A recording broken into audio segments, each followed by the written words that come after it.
Down from the glen came the marching men with their shields and their swords to fight the fight they believed to be right, overthrow the overlords.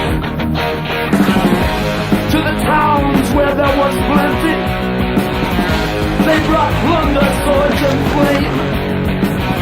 When they left, the town was empty, and children would never play again.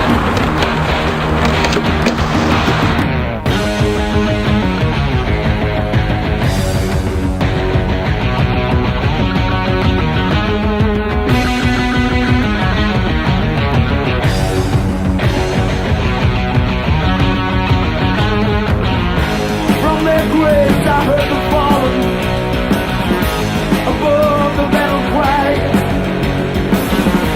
By that bridge near the border, there were many born to die.